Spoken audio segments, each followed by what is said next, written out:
நீங்கள் எந்த ஊழியரிடத்தில் இணைகிறீர்களோ, எந்த ஊழியனை மனதார நீங்கள் அங்கீகரித்து கனெக்ட் ஆகுறீங்களோ, அந்த ஊழியன் மேல் இருக்கிற அந்த கிருபைக்கு நாம் பங்குள்ளவர்களாய் மாறுகிறோம்.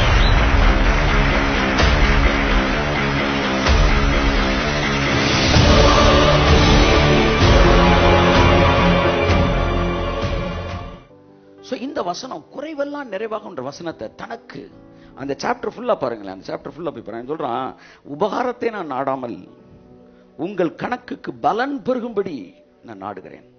உங்கள் கணக்கு எல்லாம் சொல்லுங்க. அப்படின்னா என்ன அர்த்தம்? நம்ம எல்லாருக்குமே சொல்லுங்க, நம்ம எல்லாருக்குமே பரலோகத்துல முடிங்க ஒரு கணக்கு இருக்கு, ஒரு கணக்கு இருக்கு. அந்த கணக்குல பலன் பெருகும்படி நான் நாடுகிறேன். என் தேவன் தம்முடைய ஐஸ்வரியத்தின்படி உங்கள் குறைவை எல்லாம் கிறிஸ்து இயேசுவுக்குள் மகிமையில் நிறைவாக்குவாராக. Connect with the right minister of God. Amen. நீங்கள் நீண்ட நாட்கள் பண தேவையில் இருக்க முடியாது. ஆமென். இருக்க முடியாது, இருக்க முடியாது. இது என்னன்னா, எங்க இதை கொண்டு போகும்னா, நீங்கள் தேவன் உங்களுக்கு சொன்ன ஊழியரோடு கனெக்ட் ஆகும்போது இது எங்க தெரியுமா உங்களுக்கு கொண்டு போகுது? வாசிங்க, நல்ல ஒரு வசனம் ரொம்ப பிடிச்சிருந்துச்சு. பிலிப்பியர் 1:7 வாசிங்க.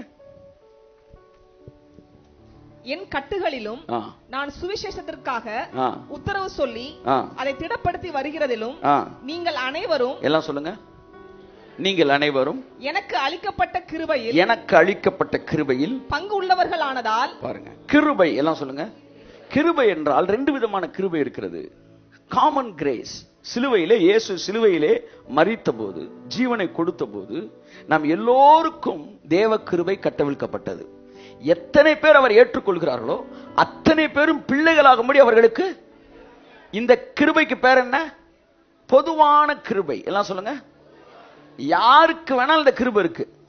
குப்பனுக்கு இருக்கு, சுப்பனுக்கு இருக்கு, ஆமா, மேரிக்கு இருக்கு, மாரிக்கு இருக்கு, சாரி, எல்லாருக்குமே இருக்கு. கிறிஸ்தவனுக்கு இருக்கு, கிருஷ்ணனுக்கு இருக்கு. இது பொதுவான கிருபை. ஆனால் தேவன் ஒவ்வொரு மனிதனுக்கும் தனிப்பட்ட கிருபைகளை தருகிறார். பவுலுக்கு சுகமாக்குற கிருபைகள் கொடுத்தார், வெளிப்பாடுகள், ரகசியங்கள். பேதுருக்கு அந்த கிருபை கிடையாது. பேதுருக்கு எக்ஸ்பீரியன்ஸ் இருந்துச்சு, 3ஆம் வானம் வரைக்கும் போயிட்டு வந்தான். பவுல் எழுதுகிறாரே, கர்த்தருக்குள் ஒரு மனுஷனை அறிவேன், அவன் 14 வருஷத்துக்கு முன்பாக 3ஆம் வானம் வரைக்கும் போனான் என்பது இது தன்னை குறித்து எழுதவில்லை, பேதுருவை குறித்து தான் எழுதுகிறார் என்று சில வேத பண்டிதர்கள் சொல்லுகிறார்கள். அப்பேற்பட்ட மனுஷனை குறித்து நான் மேன்மை பாராட்டுவேன். பேதுருக்கு எக்ஸ்பீரியன்ஸ் இருந்துச்சு, ஆனா ரெவலேஷன் கிடையாது. ஆனா என்னை குறித்து எழுதும்போது, நான் எழுதும்போது வெளிப்பாடுகளை பத்தி பாரு. இவன் 3ஆம் வானம் வரைக்கும் போயிட்டு வந்தவனுக்கு வெளிப்பாடு இல்லை. ஆனா இவன் இங்கே உட்காந்து 7ஆம் வானத்தை எழுதிட்டான்.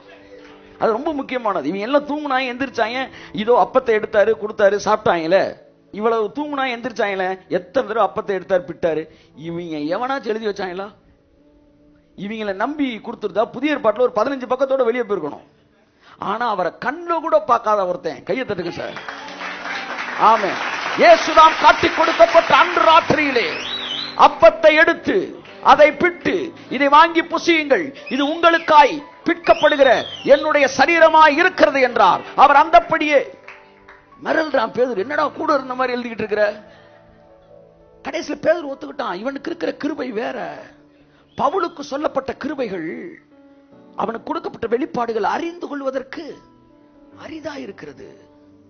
கல்லாதவர்கள் மற்ற வேத வாக்கியங்களை புரட்டுகிறது போல. பவுலுக்கு ஸ்பெஷல் கிரேஸ் இருந்துச்சு, பேதுருவுக்கு ஒரு ஸ்பெஷல் கிரேஸ் இருந்துச்சு, யாக்கோபுக்கு ஒரு ஸ்பெஷல் கிரேஸ் இருந்துச்சு. ஒவ்வொரு ஊழியக்காரனுக்கு ஒரு கிருபை இருக்கிறது. அதை நீங்கள் புரிந்து கொள்ள வேண்டும். Every man of God they have an unique grace. அந்த யூனிக் கிரேஸ் தான் யூனிக் பர்சனாலிட்டி அவனுக்கு கொடுக்குது. Amen, amen. அந்த யூனிக் பர்சனாலிட்டி, அந்த யூனிக் கிரேஸ் என்ன செய்யுதுன்னா, அவங்களோடு இணைக்கப்பட்ட மக்களுக்குள்ள அந்த கிருபை தான் அவங்களை ஆசீர்வதிக்குது. ஒருத்தர் வொர்ஷிப் பண்றானா அவர் மேல அந்த கிரேஸ் இருக்கு. அப்ப என்ன ஆகுதுன்னா, ஃபாதர் பெர்க்மான்ஸ் எடுத்தீங்கன்னா ஒரு வொர்ஷிப் அனாயிண்டிங் இருக்கு. இது நம்ம பாஸ்டர் சேகர் இருக்காருல்ல, அவரும் கனெக்ட் ஆனார். இப்ப இவங்களுக்குள்ள என்னதான் வந்துச்சு? பாட்டு தான் வந்துச்சு. ஏன்னா இவர்கள் அவருக்கு அளிக்கப்பட்ட கிருபைக்கு பங்குள்ளவர்களாய் மாறினார்கள். நீங்கள் எந்த ஊழியரிடத்தில் இணைகிறீர்களோ, எந்த ஊழியனை மனதார நீங்கள் அங்கீகரித்து கனெக்ட் ஆகுறீங்களோ, அந்த ஊழியன் மேல் இருக்கிற அந்த கிருபைக்கு நாம் பங்குள்ளவர்களாய் மாறுகிறோம். ஏதோ நோட்ஸ் எடுத்து 4 இடத்துல பிரசங்கம் பண்றது கிடையாது, பண்ணலாம். ஆனா அந்த கிரேஸே உங்கள்ட்ட உட்கார்றது வேற. புரியுதா உங்களுக்கு? புரியுதா உங்களுக்கு? அந்த கிரேஸே உட்கார்றது வேற. இவர்கள் தான் பிள்ளைகள். அப்பாவுடைய அந்த என்னது வித்து அவங்களுக்குள்ள போயுது.